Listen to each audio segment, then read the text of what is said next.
Okay. Oh, it's thinking about it. Oh no, don't do that to me now.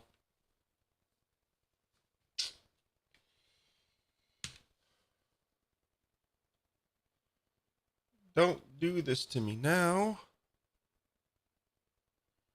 Oh no. Oh yeah, it's green now. Oh, okay. Hopefully we got some people coming in. Hey, Mr. Powers, Matthias, you guys hear me? Something feels off. Not quite sure what's going on here.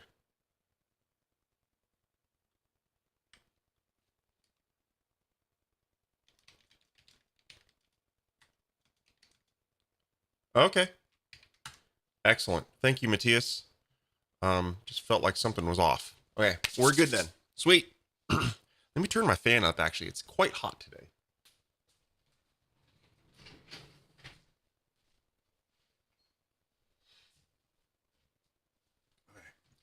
Um, I'm also on the tail end of a cold.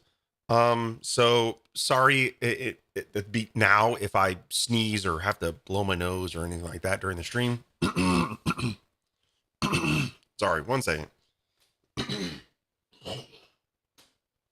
Okay. Um, so yeah, I actually wasn't gonna do a stream today because I am kind of getting over this cold, but I I already prepped a message saying, hey, here's some cool past live streams that maybe you haven't seen. And then I realized, I haven't done a live stream on Total CMS on the new betas since beta 29. So that's 7 betas. And I was like, you know what? I should do one today and yeah, do it on that. So here we are. Hopefully you guys have let me turn on do not disturb one second. There we go. Some people are trying to text me here. So a lot of things I did prep a little bit. So I went through all the past releases and found the major changes. I'm not going to go through every minute little change. Okay, I know a lot of you, at least in the chat, a lot of you are already here on Fridays and probably know everything that I'm going to show today. Okay, we do have a lot to cover, and if you guys have any questions, maybe you're new to Total CMS 3, please go ahead and ask in the chat. Happy to answer as many questions as I can. I'll go for as long as I can. I can already feel my throat going, whoa, you're going to do this for an hour? But anyway. Okay. You know what? I'm going to dive in since we got lots of stuff to cover. Let's dive in and let's show off Total CMS 3. Okay. If you are new to Total CMS 3, okay, I really do recommend that you watch the Total CMS 3 for beginners. It's a live stream I did 3 or 4 weeks ago. Okay. It was one, I think it covered some stuff from beta 32 that I did. Okay. And yeah, some really cool stuff there. I'm going to glance over some of that today. But if you are just beginning with Total CMS, I strongly urge that you watch that live stream. It's actually this one right here. Okay. Yeah. So if you install Total CMS 3, it's this video right here on the homepage of the admin screen. Okay. So there we go. Thank you, Jeff. Oh, look at that.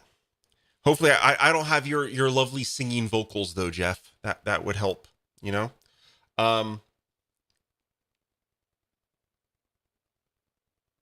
Can you post the recap on YouTube, or is this still part of Rap Weaver? Yes. So John, you're posting from Facebook right now. This stream is the replays on YouTube immediately after this. You can actually watch this stream live on YouTube. I stream to Facebook, YouTube, and LinkedIn simultaneously. The recordings are always on my YouTube channel. Okay.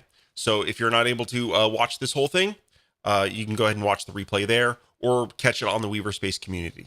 Okay. Thank you. All right, let's dive in. First, if you'll probably be aware if you haven't seen the beta for a while, this navigation on the left, the order changed a little bit. Okay. Your collections are at the top now. And then we have something in the playground. We're going back to that. Schemas, utilities, settings, and docs. Okay.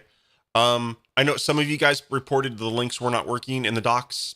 All fixed now in beta 37. So thank you very much for that. But first new feature, okay, we're going to be talking about is a new kind of, it got an upgrade, right? And it's now, the playground used to be buried inside utilities. It's now a first class citizen, and it has its own dedicated, navigation right in the main menu. Oh, it's really cool. I could probably spend an hour just on this. I'm going to try to keep it short and sweet here though. Okay. And so what this allows us to do, it allows us to play around with Twig. Okay. So you can type out Twig. You can click render, and it actually shows you the HTML, or the rendered HTML, as well as the HTML code that this Twig generates. This is really, really amazing because not only there are other Twig playground sites on the web, but what makes this really unique is that it uses the data that's in your CMS, right? So that's a really, really powerful thing. Okay. And yeah, so if we kind of go in through some of these things, right? This is pulling in data from the CMS that I'm on now, and it's displaying the results, and we have the HTML down here. Just really cool, super useful. As I say, as you change these, or if you want to save them, you can go ahead and save them or delete them. Okay. As you can see, they're all stored over here on the left, and you can filter them through here. I don't know, search for color, right? So there we go. Okay. So really useful. Playground is awesome. Okay. I'll dive into it a little bit more today as we look at some things that we're going to be talking about color math in a little bit later. Okay. But Playground is a really awesome tool. Okay. Next up on the list, okay, is a new utility here called batch image processor. Okay. Or image batcher. I guess I have image batcher here and then batch image processor, whatever. Okay. What is the use case for this? Okay. So let's say that I have a blog. Okay. And in that blog, of course, I've always told my gardener, please don't come until 1 p.m. And he almost always does. So if you hear dogs barking, I'm sorry. My dogs have a thing against my gardener. And so there we go. Okay. Rewind. Okay. What is the process or the purpose of this tool? Let's say I built out an entire blog. Okay. And as you know, Total CMS allows us to dynamically generate thumbnails on the fly for any image. Okay, so compared to version 1 where it was like static and you couldn't really resize them, you could find whatever size and filters and all kinds of cool stuff. Okay, but what happens? Let's say I have a design that I did, and I set for every blog post, I set the images to be 500 pixels. And let's say 6 months later, I decide, you know what? I really want them to be 1,000 pixels.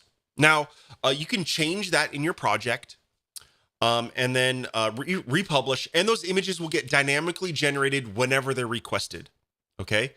But let's say you want to just dynamically create all of those pre-cached versions of those images right now. Okay. That's what this is for.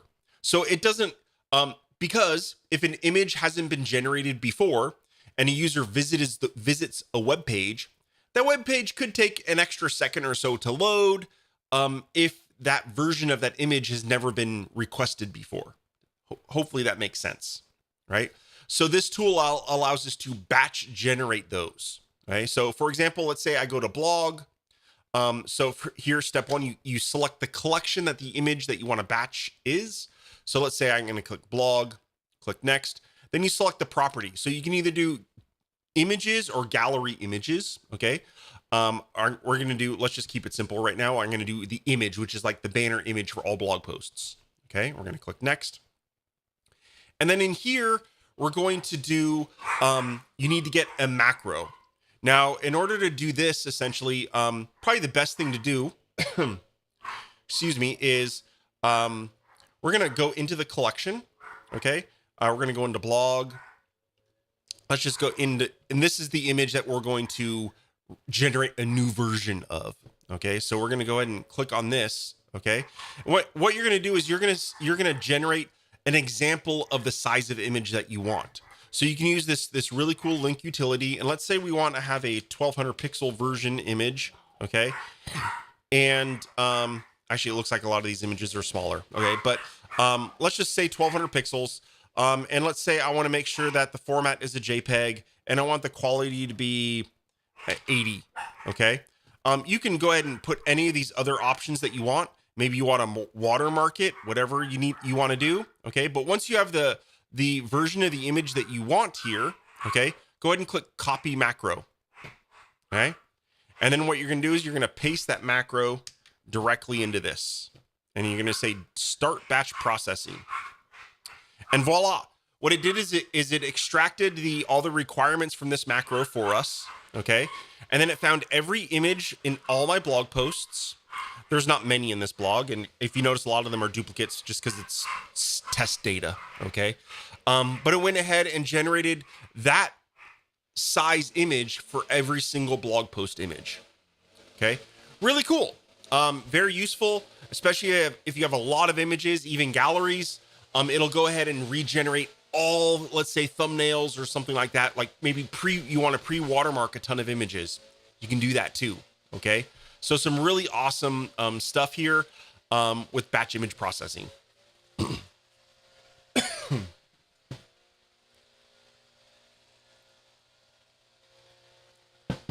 Okay. Next up is another utility. Now the cache cleaner actually existed before, but it got some really major overhauls recently. Okay. So before, this clear image cache didn't exist before. And what is this? Okay. As you saw during the batch image processor, I just created a bunch of new images in my blog. Okay. Or new cached versions of images. So in here, we can see in each collection, okay, how many images are in that collection, or how many cached images, okay, not original, but so the blog, I currently has 52 cached images. And you can see how much space that's taking up, okay?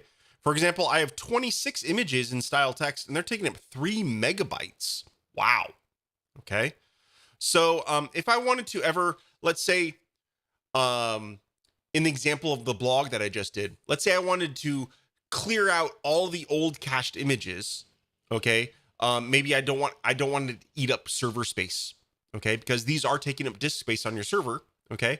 So you can just go ahead and say, I want to go to the blog, and then I want to just clear all of the image cache for that. Right. Okay. And it'll refresh, and you'll see actually blog right now has 0 cached images. So there we go. Okay. So now, obviously, as soon as I go and request those images, so even if I go back into here, just really quick, let's just step through this since it was really simple. Okay. And I think I have that still on my clipboard. Batch, all created. And if we go to the cache cleaner again, we'll now see that there are 7 images in blog. Okay. And just so you can see, if I revisit, let's go back to this blog collection page. Okay. All of these thumbnails, guess what? They just got dynamically generated right now to be displayed in this grid. Okay. So if we go back, or just close this, go back to that cache cleaner, let's refresh this page. Well, now see there's 14. Okay. So those images are all generated on the fly. Okay. And now a cached image will only ever get created once. Once it's created, it won't get created again until you clear it. Okay. Or you upload a new image. Okay. For that particular item. So there we go. So yeah, clearing images off the server that maybe you don't need anymore to save up some disk space could be a good thing. Next up, this section has kind of always been here, the clear content caches. Now, I have to admit, I haven't really had many complaints about caching with Total CMS. However, it's something I'm very conscious about and very worried about, okay? And let me say why. Because as a user, I've been a RapidWeaver user for years, and obviously, or really it's not even a RapidWeaver thing, it's just a web design thing, right? Where cache can really put a hamper on your day. Like, like sometimes you'll publish something, and then when you don't see your changes, when you don't see what you expect, sometimes I have even wasted hours of my hours of my time because of cache, right? And so I really hate that problem for myself personally. So I want to make sure that the tools that I build try its best to not have that be a problem for you. Okay. So let me give you a quick rundown of how caching can be managed with Total CMS. Well, caching is very important, okay? Because like let's say you build out this really great layout that injects tons of data, right? If every single page load, if that web page had to be recompiled every single time, that could cause things to be slow. Okay, so caching is very important so that the content can be cached and served down to the customer very fast. Okay, so now internally within the CMS, it does have some internal things where it's like every few minutes, it'll go ahead and not reuse the cache and it'll kind of rebuild things. Okay, it's kind of an internal thing. Okay, and there are maybe eventually I'll do some talks about the available caching systems that we have here. Okay. File system cache, it doesn't matter what server you have, it will be used. I'm on my development server, so I have it disabled. Okay. Next is a layer called OP cache. This is something that your host would need to enable. Okay. And it is a very cool thing. It'll like pre-compile PHP code, and it's pretty cool. But you get a lot of bang for your buck in terms of speed with this. But I will admit, excuse me, while OP cache will get you a lot of bang for your buck, it means you enable it and your entire site will become faster. But it can be really annoying trying to clear it, okay? Unless the tools that you're using explicitly support clearing OP cache, okay? Obviously Total CMS 3 does, okay? So yeah, this clear content caches will clear all the OP cache on a server. Okay.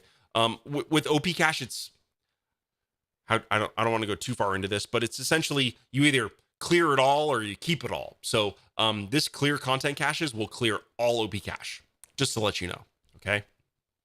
There isn't much granular control with OP cache. It's either on or off, and you either clear all of it or you have all of it. Okay. So that's just kind of how that works. It's something built into PHP. Okay. Now, Total CMS 3 goes a little extra farther. Okay. And it uses, these are optional. Your host might have them or they might not.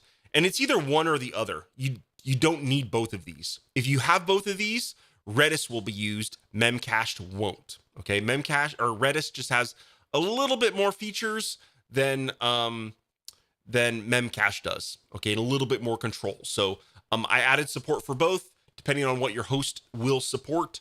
If they have it, one or both, use Redis.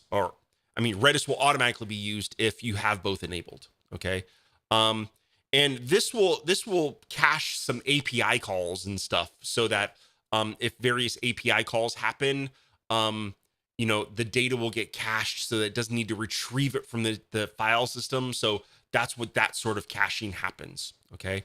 And again, if you do clear content, it'll just clear all the Redis cache. well, all the Redis cache for Total CMS. I do have to say, it is nice, and it does. If you potentially have something else on your server that's storing stuff in Redis or memcached, it will only remove the Total CMS cache. Okay, so there we go. I didn't intend on going down that rabbit hole, so sorry if anyone was bored by that.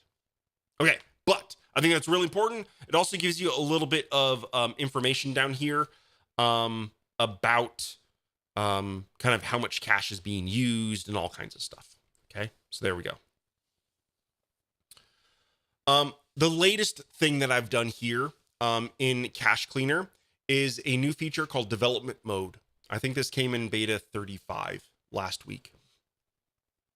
And I stole this idea from Cloudflare.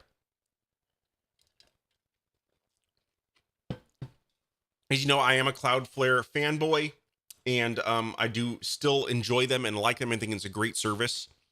But they have a development mode to disable caching on their side for 3 hours.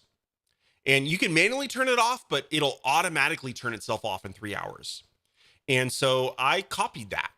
And if you turn on development mode, it will disable all caching in Total CMS 3 for 3 hours. And if you forget to turn it off, it will automatically turn off in 3 hours. You even see a nice little countdown timer here. So there we go. Pretty cool. I like it. I think that is, I went as far as any service I've ever seen with caching. Okay, there are some other ways to clear caches, mostly image cache. While we're talking about caching, we'll dive into that. This is something that's been around forever, but let's just go into a any image or any gallery. If you hover over it, this little broom right here, you can clear the cache for this particular image. So I can go ahead and delete that. And all the cache for this one image is now cleaned up. It's all gone. Okay. So just to let you know, you can go ahead and delete the cache for one image, whereas the batch processor or in the cache cleaner, you can do it for all images in an entire collection. So yeah, multiple ways of doing same thing. Okay. Just different. Okay. So that's everything about cache. Okay. I think it's a really important thing. I'm going to turn that back off. Okay.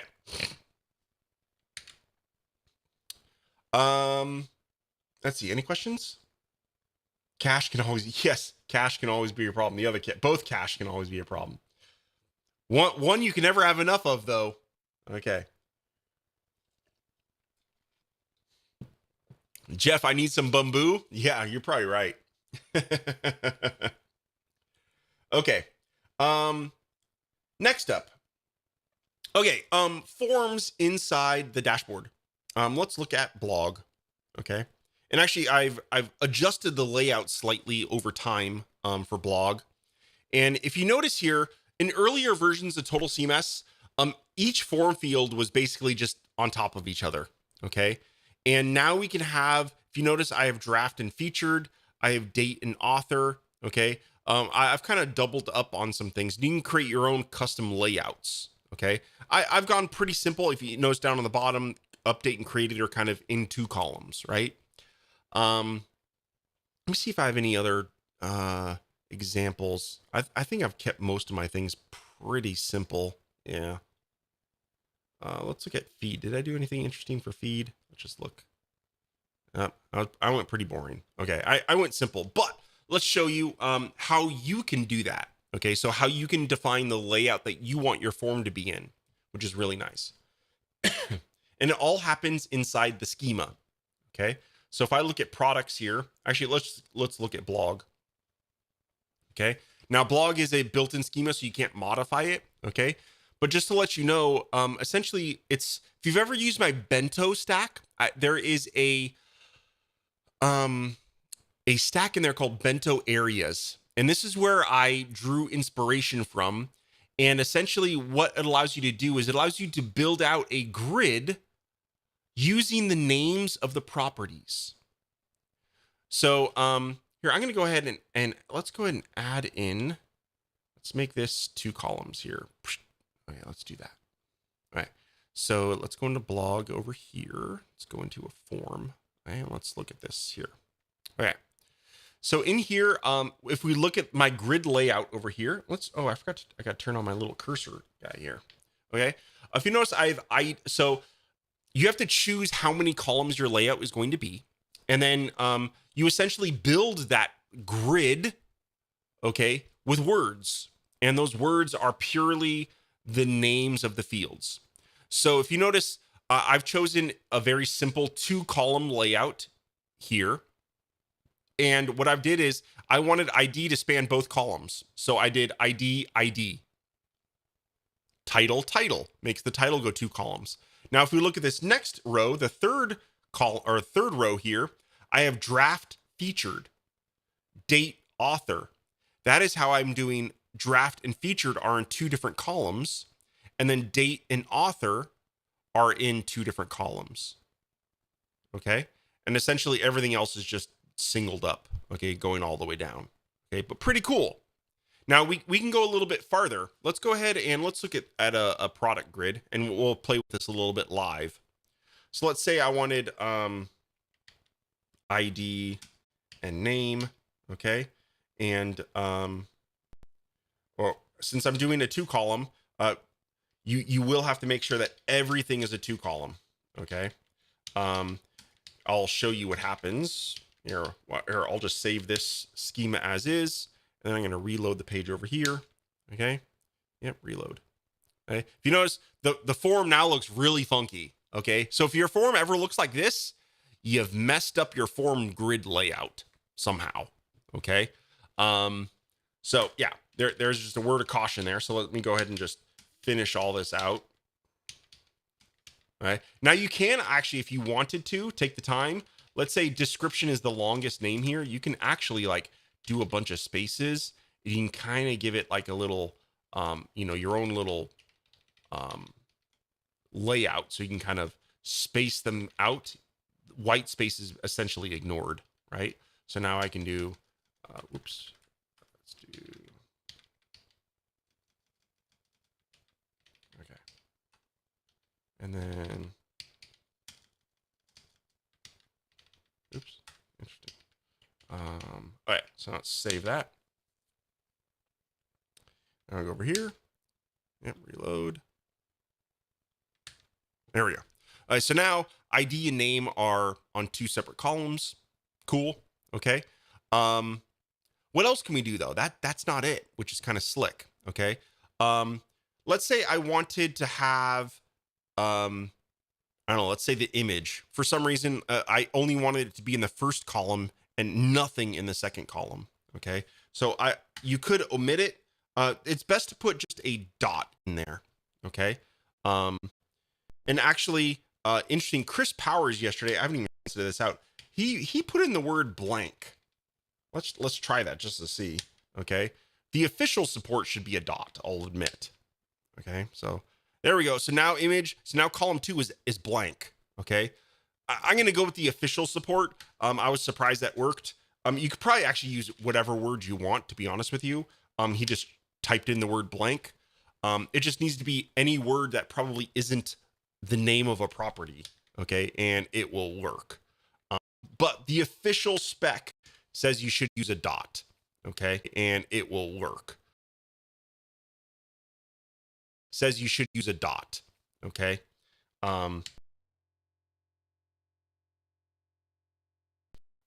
And it's a modified CSS grid, but it uses that spec. Okay. And so a dot means empty. So now that image, remember, it used to grow past here. It now is contained within the first column here. So a dot. Okay. Let's make it full.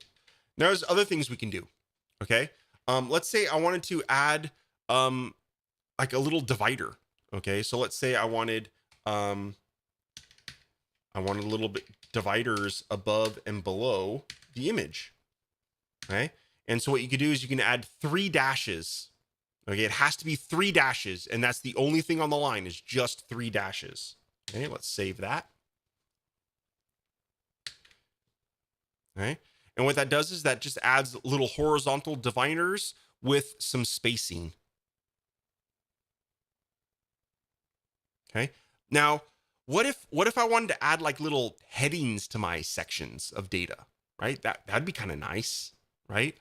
So like maybe down here, let's add another one, but let's add a title to my section. Okay, so maybe under description here. Okay, what I'm going to do is I'm going to add 3 dashes. Okay, and let's just do like meta info. Okay, so here it's going to be 3 dashes, and then your header, and then 3 more dashes. Let's save that.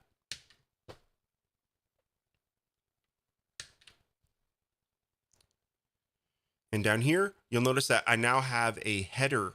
Okay. Now you could use headers for all of them, right? If you wanted to use headers versus dividers, it's up to you. But yeah, that's kind of some really cool features that we have now. Okay. So some really ability to have some dynamic layouts. I'm sure we'll improve things over time, but this gives us quite a bit of nice flexibility. Now, again, you're not limited to 2 columns. You can have as many columns as you want. Okay. So like if I wanted 3 columns here, I won't take the time to redo all of this entire grid. Okay. And remember, you can also drag this down to make it bigger. So there we go. So you can kind of see everything, how everything is all done here. Can you set the spaces for the divider? A divider will always go full width. Okay. I think that answers your question, Franco. But yeah, a divider and headers will always go full width. Okay. You can't have a divider within a section. Okay. A divider will always split entire rows of form fields. Okay. So there we go. Okay, that does it with the new form grid layouts. Now, something also, if you weren't aware, okay, inside here you can actually drag and drop. Like, let's say, now, funny enough, actually, you see price is ordered here. Okay, normally if you don't have any here, I'm gonna go ahead and let's do this. I'm gonna delete all of that, and we're gonna save it. This will give us a default just form layout over here. So over here, I now have the default layout. And if you notice, it's kind of weird that price is first. What the heck? Why is price first? Well, price is first because it's dragged here, right? So you can drag and drop these schema fields. Again, this is in a schema. The order of the properties in your schema determines the order of the fields here. However, if you define a grid layout, the order of the items in the grid layout take precedence. Okay. Now, you do want to make sure that you add every property into your grid layout. Okay. For example, let's remove price. I'm gonna remove price. Let's say I forgot to add price into my grid. Okay. It's happened to me before. You have a form with tons of fields, and you kind of lost track of it and you forget to add it. Right. So I'm going to save that. What happens? So let's go ahead and refresh the page over here. Okay. So I've reloaded the page over here. And if you notice, the layout's kind of funky. Like, it's still 2 columns, but it's like way off. If I scroll down, like the price field is now like way off on the bottom right. Okay. That's an indicator that this field is not defined in my layout. Okay. So I'm going to go, if I went back in here and then we added that back in, right? So we do price, let's save that, refresh here. And now my page is good. Sweet. Okay. While we're in a schema form, one thing that I did add is the category option. And that allows you to organize your schemas into groups, into categories in the sidebar here. Okay. So if this particular one doesn't have a category, so it will go into the custom schemas. If we look at this features one, it's supplied a category of deck schema. Okay. So that's why it's in that group. Okay. So you can supply and kind of organize things however you want. If you don't supply any category, it will be a custom schema. And the built-in schemas will always be inside the built-in schemas group. So there we go. Okay, there we go. Form grids.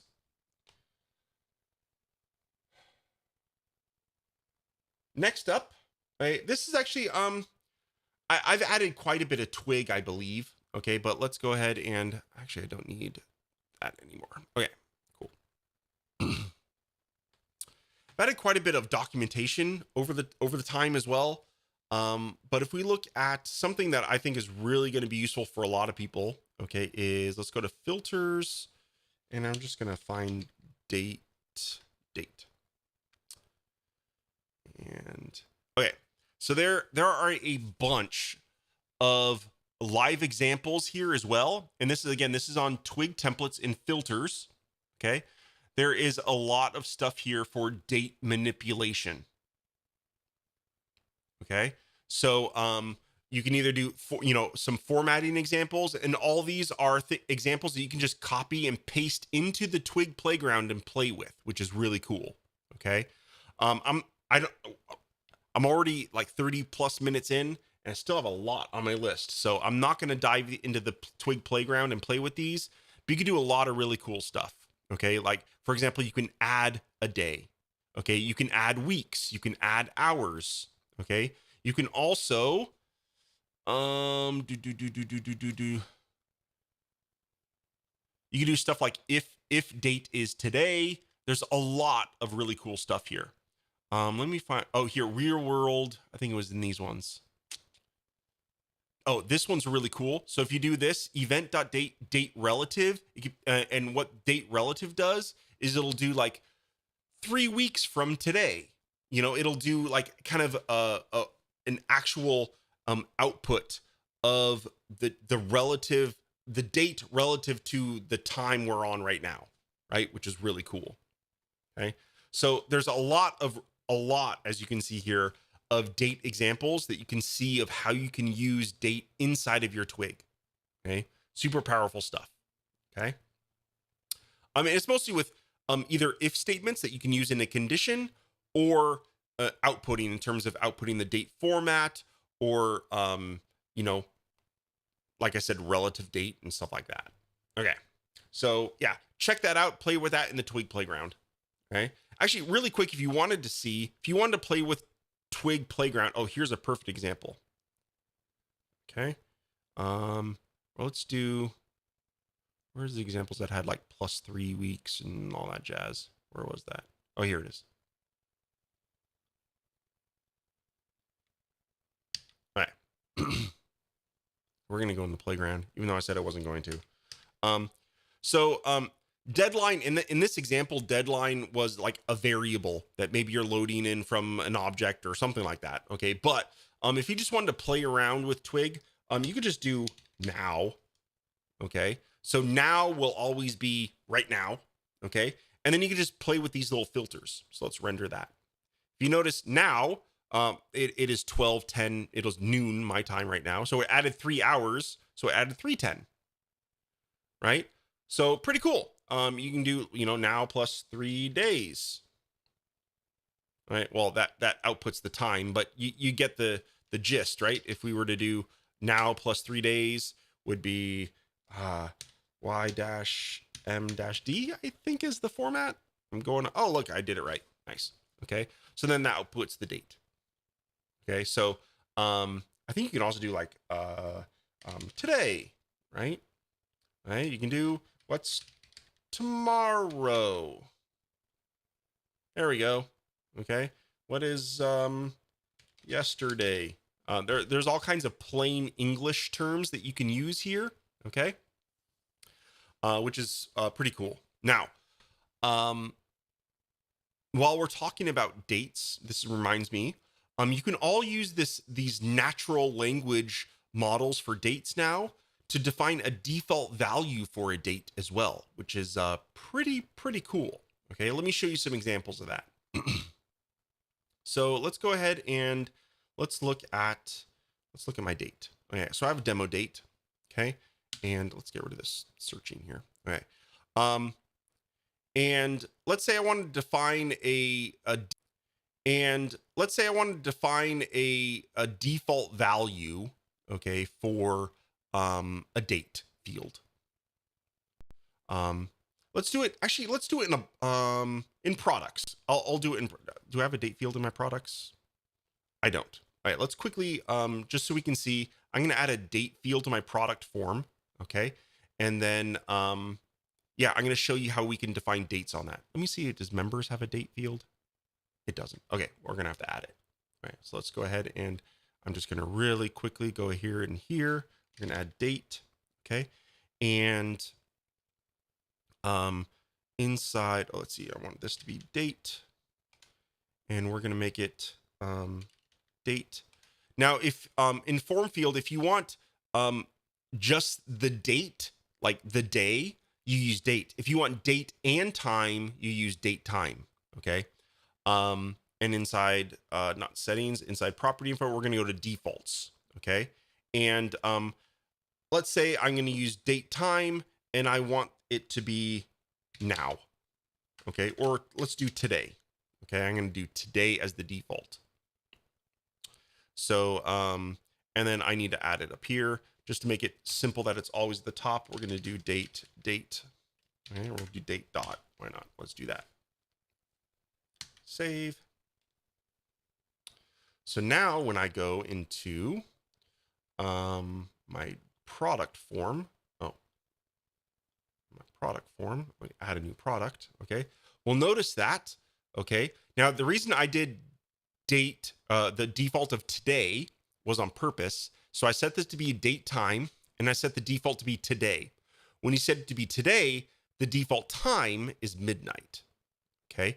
If I were to set that to be now, the actual time of this would actually be now. It would be 12:13 p.m. instead of 12 a.m. Okay. Because it's 12:13 p.m. right now for me. So that's the difference between today and now when you're using time. Okay. But I wanted to show you some other cool stuff. And so let's go ahead and I'm going to show you one more example. And let's go back into products and let's go to date. Now, it's actually been a while since I played with this. So I think I can just do, I'm going to do plus 7 days. Okay. So this, I think we could just do I think we do a space too. So we're going to do plus 7 days. Okay. And that should make the default 7 days from right now. That's the goal. So we're going to go back into here and go to products. We're going to click add product and voila. It is now 7 days from right now. It even factor the time, right? So it's exactly 7 days because it is August 20th, 12:14 p.m. It's 12:14 p.m. right now, right? So now, if you didn't use date time, you just use the date, then you just needed 7 days from today. There we go, right? So really cool. We can do a lot of that natural language processing that we saw from the twig in the default view as well, okay, for any date field. So really cool stuff there. Is this a replacement for TARDIS? It could be. It could be.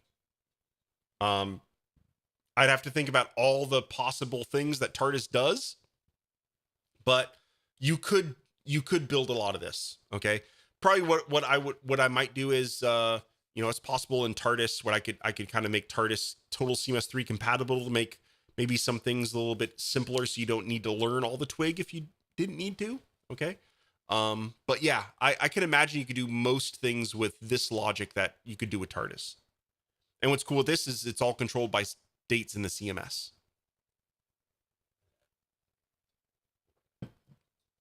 Okay. That's enough with dates.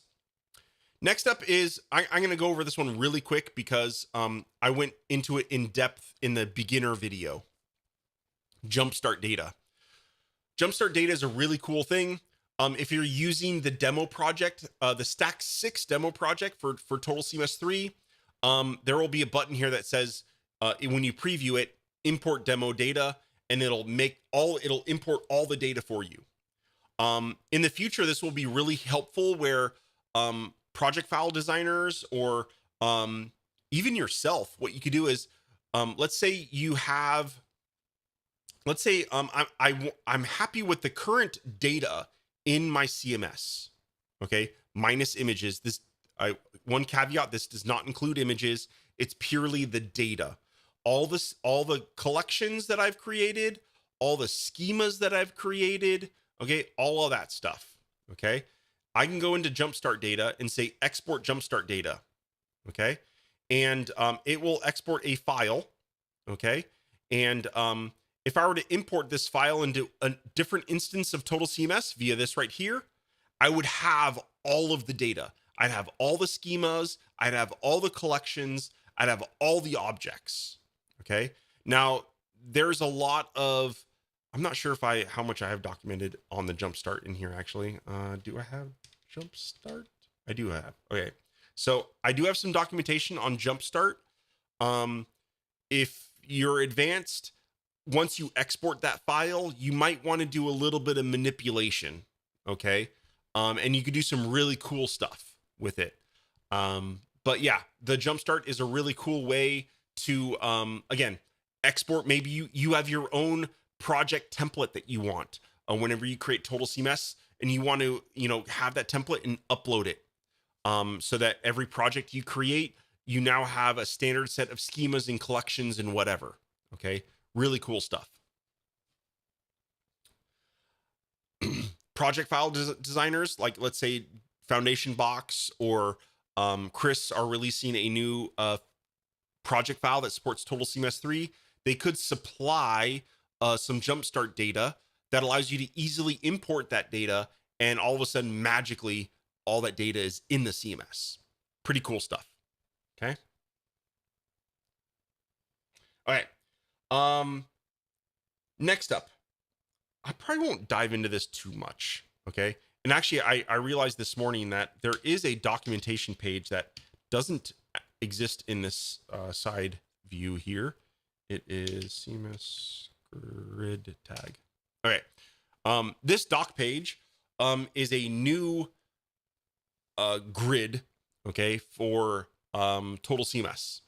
And while I haven't dove into any of the stacks yet, there is a new stack that uses this. Okay, so if we dive into, I wanted stacks 6. I think I use it in here. If not, and if we go into the stacks, and if we go to layout helpers, wait, where is it? Okay, there is a feed grid and a blog grid. Okay. And then there is also a loop grid. Okay. I'll give you an example of what those are. Essentially, this is the blog grid, and the blog grid and the feed grid just kind of give you pre-built layouts. Okay. The loop grid is just, a lot of times in the past we were using loop to, maybe use it with the block grid from Foundation or the starter pack or whatever, right? And you were looping inside of that grid stack. Well, you don't need to do that anymore with the loop grid. The loop grid creates the grid for you. You don't need an external stack to do that. You can still do that way with the block grid and loop, okay? But yeah, the loop grid stack just has a pre-made grid for you with some options, okay? And all of that ultimately is Twig. It's a custom Twig component that I wrote. And here's all the docs for it are all inside Total CMS. It's just not linked in this page yet. Okay. And you could go ahead and play with this here. Like for example, I think this should work. I'm just going to copy this right here. Let's go to the Twig playground. Oh, I already have it. I think that same example is here. Let's do render. There we go. So here is the CMS grid. Okay. And then voila, there's a sample grid. And here's the HTML that created just from that small amount of Twig. Okay. Let's paste the one from the docs. Let's do a render. There's another example. All right, that one doesn't have images, but you get it. Okay. So there's a grid that we can use. Okay. So again, oops. Oh, never mind. That's a bug. I plan on fixing that one. Okay. So yeah, CMS grid, the loop grids are nice. There is the loop grid. The loop grid is what you're going to use for generic And then I have one specific for feeds and one specific for blog to make it a little bit easier. Okay. Nice. Okay. Next up, a new code field. Well, this field that you see right here, okay, inside the playground, where you can have a nice highlighted code view, is available actually in any custom object now. So if you go into your schema, I won't go ahead and add one, but if you go into anything, you'll notice that there is now a form field for code. Okay, so if you set your form field to be code, it will be that code field that we see in the playground.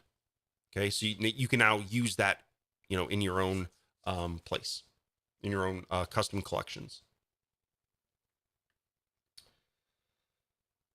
Okay, next up is imports, and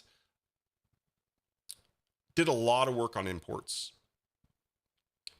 If we go to project setup, okay, now if you have Total CMS 1 and it finds that you have CMS data at the top of your website, this entry here will automatically show up, okay, just by locating the CMS data folder. Okay, I'm not going to go ahead and demo this whole thing. You just click on import Total CMS 1 data and it just gets the job done. Okay, now this does what it does. What it does do is it adds all the data to the job queue manager. And I've done videos on the job queue manager in the past where you'd have to copy this command and then schedule that as a cron job on your hosting company so that all the jobs in the queue are taken care of. Here I have a bunch of failed jobs. I'm just going to go ahead and clear that import queue. Okay. So yeah, it's really simple, super hands off, and it just works. Okay. I thank you for Bill Burden. Definitely helped me out in finding some issues and bugs with the import process. And we imported thousands of objects now from Total CMS 1 100% into Total CMS 3. And it works really, really, really well. And next up in the latest and greatest of imports is for any Alloy users out there from Foundry. Okay. Yeah, we now have an import from Alloy. So you click on this, and what this does is it Alloy works in that you could potentially customize different folders where it stores data. And I've defaulted these values to be the default values from Foundry or from Alloy. But if you've customized them, you can customize the paths to those folders. And I'm going to click analyze. It's not going to find any data. Okay. But essentially what you would do is you would click analyze. It will tell you, it'll give you a summary of all the data that it found. And then you click an import button. And just like Total CMS 1, it adds the data into this job queue. You have to then schedule this command to run on your server, and all that data will be processed into this Total CMS. Okay. The reason it requires this process here, both imports, is if you're importing a lot of data, it can take a lot of time. And yeah, in order to do that, the process needs to run from the command line from the terminal natively on the server so that, your HTTP connections don't time out. Okay. So that's why this job queue is very important. Okay. Special thanks. I don't know if Adam's watching. Huge thanks to Adam Jackson. He was a huge help. He supplied me. He's probably one of the more advanced Alloy users out there. He definitely was pushing the limits with it. And he supplied me all of his data. And we have beautifully imported all of his Alloy data into Total CMS 3, all his images and everything. It's really cool. Okay. So yeah, I'll probably do a dedicated video soon about Foundry and Alloy and all that jazz. Yeah, I have a few more odds and ends I want to clean up, and then we'll do a dedicated live stream for Foundry and Alloy users. Okay, and so yeah, we're almost there. I just want to make sure we have all of our T's crossed and I's dotted, and we'll get that live stream done so you guys have an entire video to watch on what you're supposed to do. Okay, or what your options are for migrating all of your cool data. Okay. Next up is watermarking. We're reaching the end. Okay, let's go to image. Okay, let's just pick an image. Let's pick on this one. Okay, so as you saw earlier, when I click on this, we can kind of dynamically create versions of images, and yeah, it's really cool. And as before, we'd always had the ability to watermark an image. So if I go ahead and watermark, I can watermark this image. I can make sure it's only like a I don't know, let's do like 25 width, and now we'll do that. So there we go. So now I've made it so it's 25% the width of the image. Position is default down here. If I want, I can then say it's center, or there, center, right? Boom, right? So we can watermark with an image. Okay. Now the way this is handled is is inside of the gallery collection. There is a special gallery that you need to create called watermarks. And any image that you add to the watermarks gallery can be used as a watermark. So any image that you add to that gallery will show up here. Okay. And at that point, you can use all of those images and embed them as a watermark in any image throughout the entire Total CMS, which is really cool. Okay. So this allows you to, give maybe even higher resolution versions of your image as previews, but because it's watermarked, the user won't be able to, steal your image, which is really cool. Now, while watermarking is cool, watermarking with an image, what if I wanted to just watermark it with text, right? Let's say I wanted to watermark it with Weaver space. Okay. We've always had the ability to watermark with an image, but now we can watermark with text. So now we're just going to do preview. All right. So now I have Weaver space all down the middle.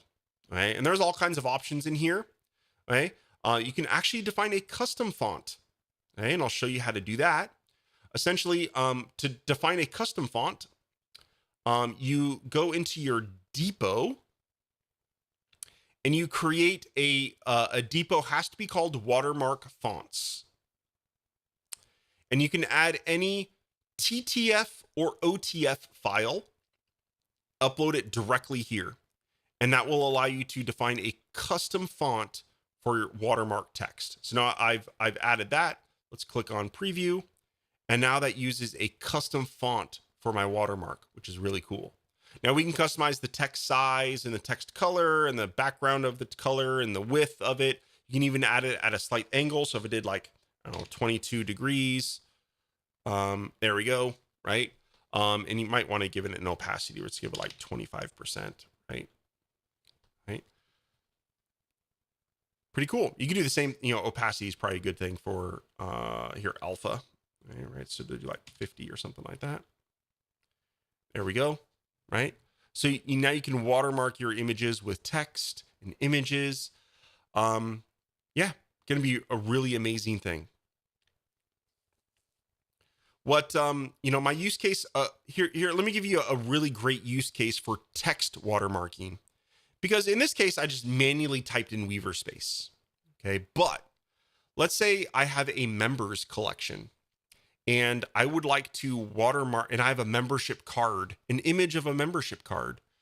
And I want to, that, member's name to be watermarked on the image so the person can download their membership card with their name on it, right?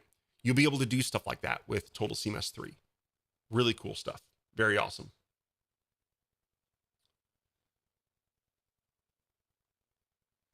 Okay. Hey, we're getting down to the hilt, down to the end here. We got 3 more things. Okay. Next is a pretty minor thing. But if we go into, and this is true for files and depot. So let's go into file. Oh, good. I have a video here. Okay. So let's say I wanted to upload a video. This is a video file. Let's say I wanted to embed this video into a video stack. Okay. Or any video component on the page. Okay. Before, when you clicked on this link, we have the ability to have this download link or a macro. And this download macro worked in most browsers, but it didn't in Safari actually. And that was my bad for missing that it didn't. Okay. So I actually had to create an entirely new API. So if you actually want to embed this file on the page, and this can be used for video, audio, for PDF embed, right? So let's say you upload a PDF and you want to embed that PDF into something like my PDF Pro stack, okay? You would use this stream, okay? So you'd use the stream macro. You would just copy this, paste that into the URL setting of that product or that stack, and you're done, okay? So the download is strictly used now if you want to provide a download link, a URL to download this file, okay? The stream will allow it to be embedded onto your page. And again, this is true for depots as well. So if we go into my depot, click on here on the file you want. This is a JPEG, so it probably doesn't make sense here, but then you could just do here, stream macro. This will actually still work for a JPEG. But yeah, so that's how you would do that for a depot.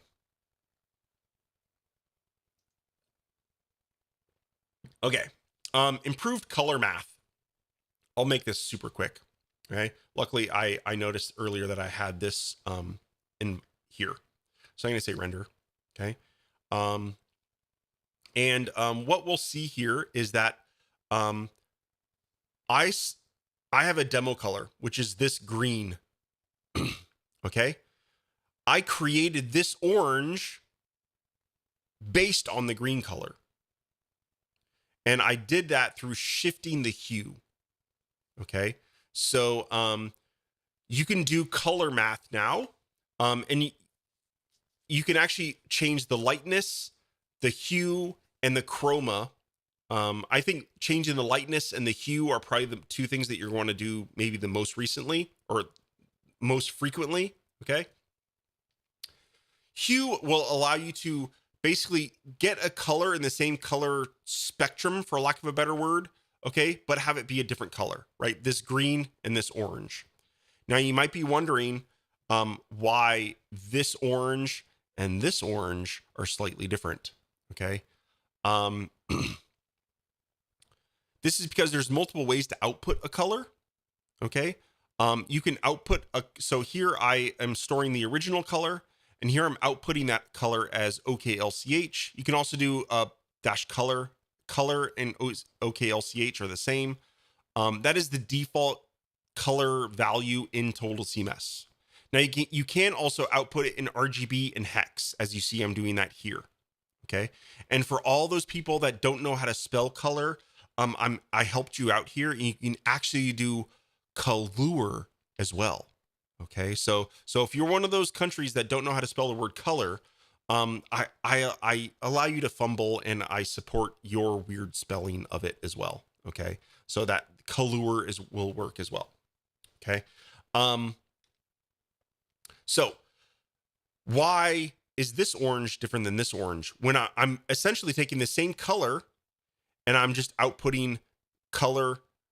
Again, this is the same thing as if I did OKLCH. Okay. What is the difference between OKLCH, RGB, and hex? OKLCH is the most modern web color format out there. It's supported by all browsers now, and it actually has a larger color spectrum than RGB and hex. It supports more colors.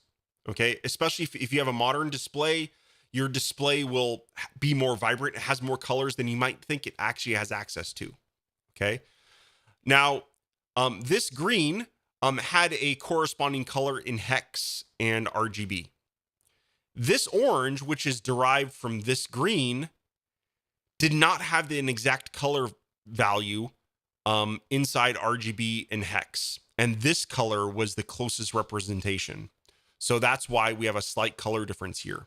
So if you are working with outputting colors with Total CMS 3, I'm not going to dive into how to do that. You can there are people here that are doing full-blown site styles with Total CMS controlled colors already. Okay. In time, we'll make sure that that gets easier. Okay. And yeah, it's going to be really cool. You can do a lot of really amazing things with it, but so you can get a kind of a glimpse in the future. Again, the only color is defined once, and that's this green color. And you could define an entire color palette based on that, which is exciting. Okay. Okay. Last option. Okay.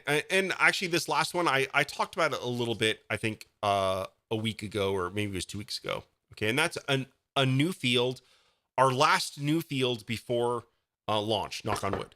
Okay. And that is the deck. Okay. I will give you a very quick overview of the deck because I know I've talked about it quite a bit, and I discussed it in a previous live stream. But it's fully implemented now. Let's take example of, okay. Well, let's look at a deck. Okay. So let's look at, I'm going to go into my products collection and let's go into my product. And here's my product form. And if you look down here, okay, I have a bunch of features. These last two are kind of just testing, right? So I'll just delete those. Okay. But here I have 2 features. Okay. Each feature has a name, security and scalability. And if I click on it, it shows that each feature has a title. Oops. I've done that many times where if you drag and then unclick from over here, it does that. It drives me nuts. Okay.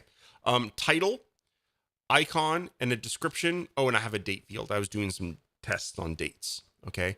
But yeah, so here we have, again, title, icon, description. And then I can have another feature that has a title, an icon, and a description. And I can add as many features as I want. I was testing automatically generating an ID on the fly. In this case, I probably wouldn't do that, but you can do that. Okay. So in here, I would add in a title, the icon, which is an SVG file. Okay. And the description, and I can save that. And you can add as many as you want. Okay. Pretty cool. What's also cool is you can drag and drop these and reorder them to be whatever order you like. So there's a lot of, I've already seen some people, you have some really awesome use cases. I don't want to spoil too much, but Chris is building out like a CRM using Total CMS 3. And yeah, he's doing some pretty cool stuff. Like he's using desks for adding tasks to a project. And he's doing a couple other things, but yeah, it's pretty cool stuff. So I'm really excited to see what people use deck, for. 2 ideas that I've talked about many times are features in a product. Another one is maybe versions for a product. Okay. So a version history or a change log. Okay. Like I said, tasks in a project, stuff like that. Setting up a schema or a deck is pretty simple. Let's just close that. And if we go into products here, we'll notice that I have a features property here. And you'll notice that has a cool little new icon, a deck of cards. Okay. And if we click on that, we'll see that it has a type of data and a form field of, type of deck and a form field of deck. And there is one special setting that has to be set for a deck, and that is the deck schema reference. And here it's set to features. Okay, you'll notice you click on this and it will show you all schemas that support being a deck. And you can know whether or not a schema supports being a deck by, if you look at the schema for that, it'll tell you at the very bottom if this is compatible with being for a deck. Essentially, decks cannot support anything with a file. Okay, so it cannot support images, files, galleries, depots, or other decks. Okay, so you can have everything else within a deck schema. And if we look at features, because that was the one in products, okay, we'll see that here is my deck schema for features. And a feature has an ID, a title, an icon, a description, and a date. And if we looked at this, right, if we go to the settings, remember I told you I was playing around with auto gen of ID. Well, the ID of my features has an auto gen set to timestamp. If you didn't want that, just close that off. And now that will no longer get auto generated. Okay. We have title icon, obviously, and date field here. You can do all the same stuff that I showed you earlier today, where you can set the default value to be, English terms. Okay, now, tomorrow, plus 1 hour, plus 3 days, or whatever. Okay, so you can set the default value here. One small caveat: dates do support, on an object level. You can have a setting of on create and on update. Those will not work in a date field within a deck. Okay, they will only work within an object. Okay, but the other date field, the other options for default value will work just fine. Cool. That is everything with deck. I know I didn't give. I think actually I have a playground. Let's see if I have a playground with deck. Let's see what this does. Okay, so with deck, I should note, I don't have a working example of it yet. Bad me, but there is, when you are working with a deck. I don't think I have an example yet. I don't have an example yet. But there is in the layout helpers, there is now a loop deck stack to help you, easily loop through a deck. Okay, if you're using a deck. So the loop deck stack will help you loop through that, and then you can display all the data just like you would a collection. Okay, guys, I made it through. My voice is still with me. That was all the features. That felt like a huge fire hose, so I'm sorry for that. Yeah, there was a lot of features that I haven't covered in a live that have been implemented, and I wanted to make sure that we kind of covered all those. So there's a lot of stuff to talk about. If you're new and you felt like this was a fire hose, I'm sorry. Hopefully some things squished in your brain so that maybe in the future, when you think that you might want to use something or need something, the possibility is there. Okay. Again, if you are new, please check out that beginner video. I really do go from very early stages. Okay. And I try my best not to get into any advanced topics in that video. So check that out. Thank you for everybody else that stayed on this long. I'm sure you're bored off your minds, maybe some of you, or you're just in it was great. Well, okay, thank you, Franco. Hope you learned something. Everybody else, have a great rest of your week. Fridays, as usual, hangouts, where we can speak live back and forth over Zoom every week, every Friday. And hopefully I'll have some other cool stuff to show off by Friday. I've been playing around with, as you know, I am planning on starting a hosting service, and my goal, okay, is to have something to show off on Friday. Hopefully I can do that. I'm working on setting up the panel server, and I got some of that work done, but hopefully I can get that done in the next day and a half. So hopefully we'll see you on Friday. Take care, everyone. Have a great rest of your week. Go forth and make your websites great.